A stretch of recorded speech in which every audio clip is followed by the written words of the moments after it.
At 12,000 feet, high in the desolate heart of the Andes, there is no life, no birds, no trees, only the relentless, bone-crushing whistle of the wind and the blinding, infinite white. But look closer at that jagged peak.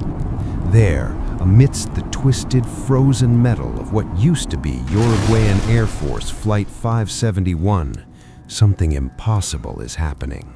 A young man, his skin blackened by frostbite, his ribs protruding like daggers, is holding a small piece of glass. He isn't looking for a signal. He is looking at his friends, not as teammates, but as the only thing that stands between him and extinction. On October 13th, 1972, 45 people boarded a plane. They were young, athletic, and full of life. Minutes later, the mountains tore them apart. For the next 72 days, the world forgot them. Their search was called off. Their families began to mourn. But in the shadow of the peaks, a miracle was beginning.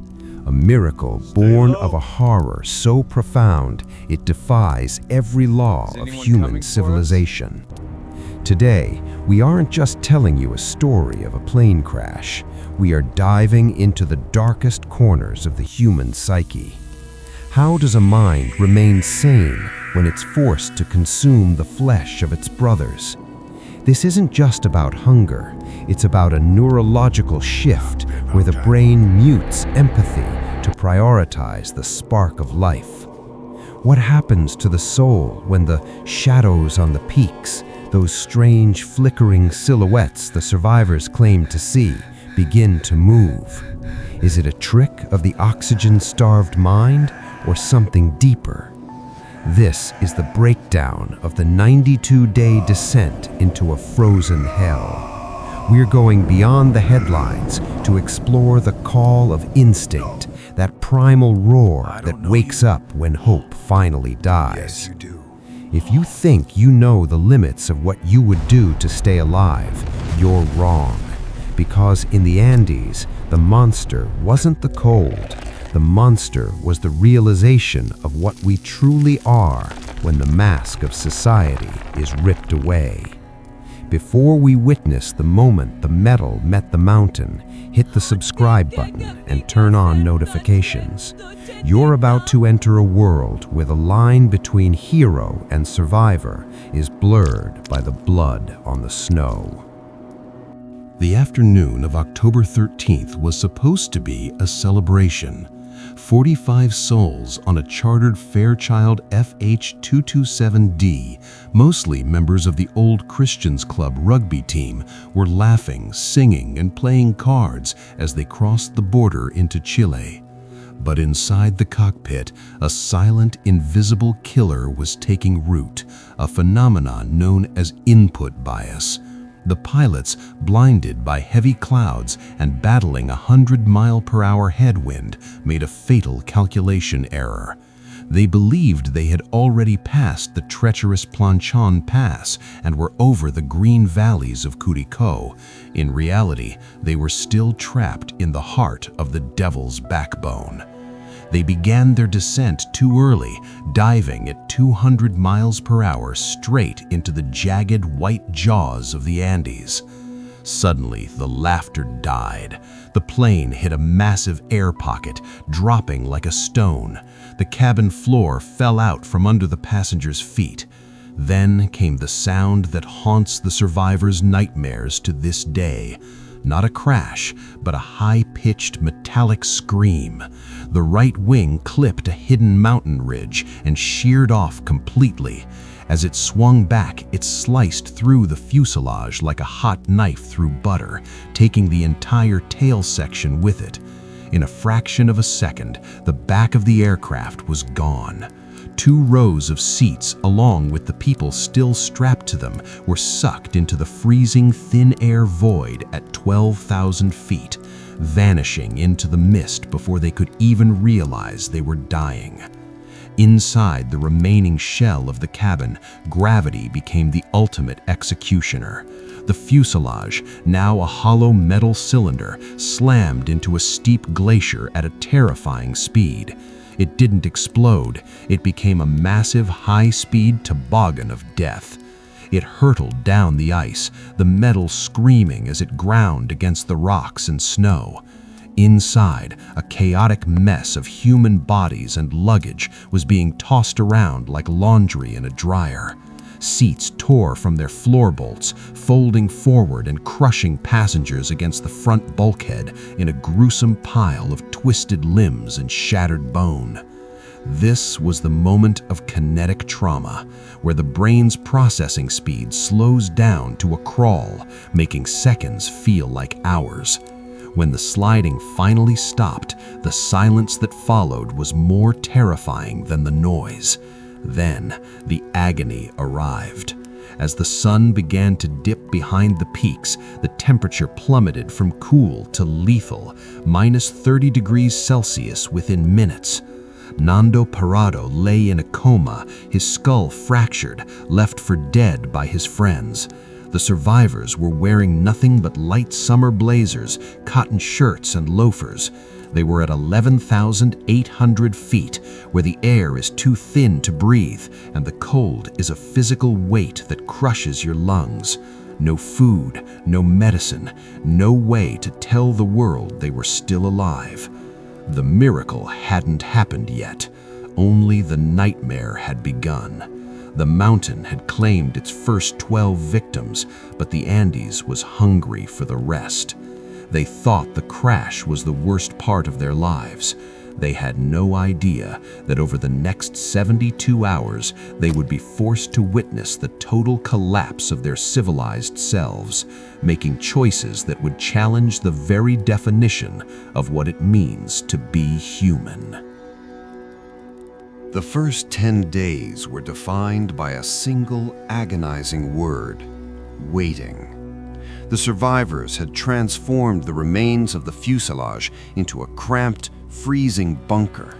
They used luggage to wall off the gaping hole in the back, huddling together for warmth as the mercury dropped so low that their breath turned to ice before it hit the floor.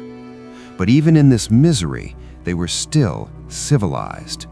They rationed a few bars of chocolate and sips of wine, convinced that at any moment a plane would break through the clouds and rescue them. Then came day 11, the day the world truly died for them. They had managed to get a small transistor radio working. As they huddled around it, a broadcast from Montevideo crackled through the thin air. The announcer's voice was cold, detached. The search for the missing Uruguayan aircraft has been called off. It is now believed there are no survivors. The silence that followed was heavier than the mountains themselves. Nikolic, one of the survivors, looked at the others and said something that shifted the entire psychological landscape. "Hey boys, there's good news. They've canceled the search." When the others looked at him in horror, he continued, "Because it means we're going to get out of here on our own." This was the ultimate pattern interrupt. The illusion of outside help vanished. They were no longer victims waiting for a savior. They were animals trapped in a white cage, and the cage was starving them. At 12,000 feet, the human body does something terrifying when it runs out of fuel. It begins to eat itself. First, the fat stores vanish. Then, the muscles begin to atrophy. Your heart, your lungs, your brain, they all start to wither. By the end of the second week, they were staring at each other with sunken eyes, seeing not friends, but biological resources. This brings us to the most infamous chapter of this story, the Pact. Inside the fuselage, a theological and psychological war broke out. These were devout Catholics. To them, the human body was sacred. But Roberto Canessa, the medical student, was the first to vocalize the unthinkable truth. The only protein left is out there in the snow. He wasn't talking about animals. There are no animals in the high Andes. He was talking about the bodies of their friends, frozen perfectly in the ice just outside the door. For days they debated. They argued about the soul, about God, and about the law. But the call of instinct is louder than any prayer. The brain has a survival override. When starvation reaches a critical point, the frontal lobe, responsible for ethics and logic, begins to lose ground to the brainstem, the seat of primal hunger. Kanata was the first to lead by example. He used a piece of broken glass to carve a sliver of frozen meat from a body. He told the others, "It's like a heart transplant. The dead are helping the living to stay alive." They made a pact. If any of them died, the others had permission to use their bodies to survive. It was a dark, cannibalistic communion. But as they began to eat, the mountain decided to remind them that it wasn't done yet. On the night of October 29th, as they slept, a low rumble started deep within the peaks. An avalanche. A wall of snow slammed into the fuselage, burying everyone inside in seconds. In total darkness, trapped under 6 feet of snow, they had to dig upwards just to find a pocket of air. 8 more people died that night, crushed or suffocated. For 3 days, the survivors lived inside that metal tube, literally living on top of the fresh corpses of those who were alive just hours before. It was during these buried days that the shadows became more vivid. Survivors reported seeing figures moving in the periphery of their vision. Some believed they were angels, others thought they were the spirits of the mountain. In reality, it was the third man factor, a documented psychological phenomenon where the mind, under extreme duress, creates a phantom presence to provide comfort or guidance. This shadow told them one thing, over and over: move or die. By the beginning of December, the survivors were no longer human beings in any traditional sense. They were skeletal wraiths, their skin leathery and burned black by the high-altitude UV rays, their minds focused on a single flickering flame of survival. Out of the 45 who boarded the plane, only 16 remained. They knew the snow would soon melt just enough to reveal more of the mountain's jagged teeth, but it would never provide a way out. They had to find one. Nando Parado and Roberto Canessa were chosen for the final desperate mission. They were the strongest of the weak. For weeks they had trained by walking circles around the fuselage, their lungs screaming for oxygen that wasn't there. On December 12th, equipped with a makeshift sleeping bag sewn from plain insulation and wearing 3 layers of thin, mismatched clothes, they began to climb. This wasn't just a hike, it was a vertical ascent into the unknown. They faced a wall of ice 15,000 feet high. Every step was a battle against the thin air wall. At this altitude, the brain begins to swell, cerebral edema, and the blood thickens, making every heartbeat feel like a hammer blow against the ribs. Canessa, the medical student, knew his body was failing. His muscles were literally being digested by his own metabolism to keep his heart pumping. But Nando was driven by a different force, a monomania of survival. He had lost his mother and sister in the crash. He had nothing left but the climb. After 3 days of agonizing progress, they reached the summit of the peak they believed would reveal the green valleys of Chile. But as they crested the ridge, the psychological collapse hit them like a physical blow. There was no green, there was no valley. In every direction, for as far as the eye could see, were more mountains, a sea of jagged, white-capped giants extending to the horizon. They were in the middle of nowhere. Canessa slumped into the snow, ready to give up. The shadows returned then, the overwhelming urge to just lie down and let the cold take over. This is the moment where most people die. It's called give-up-itis, a documented state where the mind simply unplugs from the body. But Nando looked at Kanata and said, "We may be walking to our deaths, but I'd rather die walking toward a dream than waiting for a nightmare." For 10 days they walked. They descended into canyons and climbed back up ridges. They were hallucinating. The third man factor became so strong that Nando felt as if someone was walking right behind him, whispering the rhythm of his steps. Left, right, breathe, don't stop. They were no longer operating on adrenaline. They were operating on the primal echo, the deepest, most ancient part of the human DNA that refused to let the spark of life go out. On the 9th day, the landscape began to change. The blinding white of the snow gave way to the gray of wet rock, and then, miraculously, the first sign of life, a patch of moss.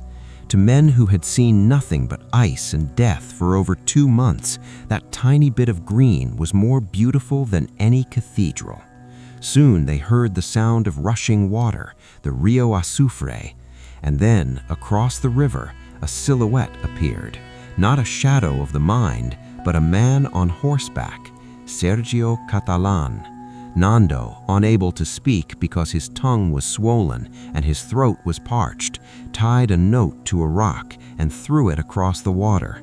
The note read, "I come from a plane that fell in the mountains. I have 14 friends left at the plane. We need to get out of here quickly, and we don't know how. We have no food. We are weak. When are you going to come and get us? Please." The message was more than a plea for help. It was the official end of the 72-day reign of death. The miracle in the Andes was no longer a secret kept by the peaks. However, the rescue wasn't the end of the psychological battle. As the helicopters prepared to fly back into the hellscape to retrieve the others, Nando and Kanata had to face a new fear. How would the world react when they found out what they had done to stay alive? How do you return to civilization when you have tasted the forbidden just to see the sun rise one more time? The roar of the Bell UH-1 Iroquois helicopters cutting through the Andean mist on December 22, 1972, signaled the end of a nightmare, but the beginning of a profound psychological reckoning. As the rescuers reached the shattered fuselage, they didn't find the heroic, clean-cut athletes the world remembered. They found 14 skeletal figures, eyes sunken into black sockets, standing amidst a landscape of picked clean bones and frozen debris. The initial reaction of the world was of pure, unadulterated joy. It was hailed as the miracle of the Andes. But as the survivors were rushed to hospitals in Santiago, a dark cloud began to form. The press, ever hungry for the how, started asking questions that the survivors weren't ready to answer. How did they survive 72 days without a single scrap of food? Inside the hospital, a heavy silence fell between the survivors and the doctors. The call of instinct that had saved them on the mountain was now being scrutinized by the cold, analytical eyes of civilization. On December 26th, a Chilean newspaper published a grainy, horrific photo taken from a rescue helicopter. A photo of a half-eaten human limb lying in the snow near the fuselage. The miracle was suddenly rebranded as a ghoulish scandal. This is where the true psychological battle of the Andes survivors began. They were no longer fighting the cold. They were fighting the judgment of a world that had never spent a single night starving at 12,000 feet. The survivors held a press conference, one of the most famous in history. It was here that they spoke about the Pact. They explained it not as an act of desperation, but an act of communion. Our friends' bodies were the bread of life, they said. They framed their survival through the lens of their faith, arguing that to refuse to stay alive would have been the ultimate sin against the gift of existence. But beyond the headlines, the legacy of the Andes is about the resilience of the human spirit. Decades later, Nando Parrado and Roberto Canessa don't look back at the mountain with only horror. They look at it as the place where they discovered what a human being truly is. When we strip away our clothes, our titles, our money, and even our moral comfort zones, what remains? Psychologists who have studied the survivors for 50 years point to a phenomenon called post-traumatic growth. Instead of being destroyed by the trauma, the 16 survivors built extraordinary lives. They became doctors, motivational speakers, and devoted fathers.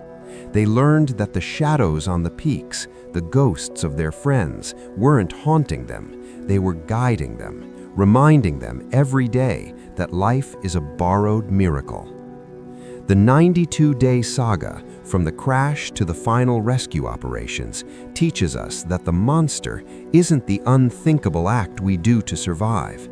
The monster is the apathy that tells us to give up when things get dark. The Andes survivors proved that the human brain has an emergency override for hope. Even when the radio says you're dead, even when your body is eating itself, even when you are standing on a sea of mountains with no end in sight, you can still take one more step. As we close this file on the Fairchild Flight 571, we are left with a haunting question that echoes through the canyons of the Andes.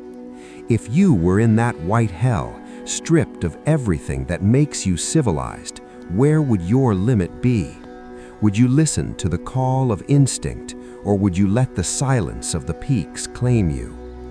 The survivors of the Andes didn't just survive a crash, they survived the death of their world and had the courage to build a new one from the ruins.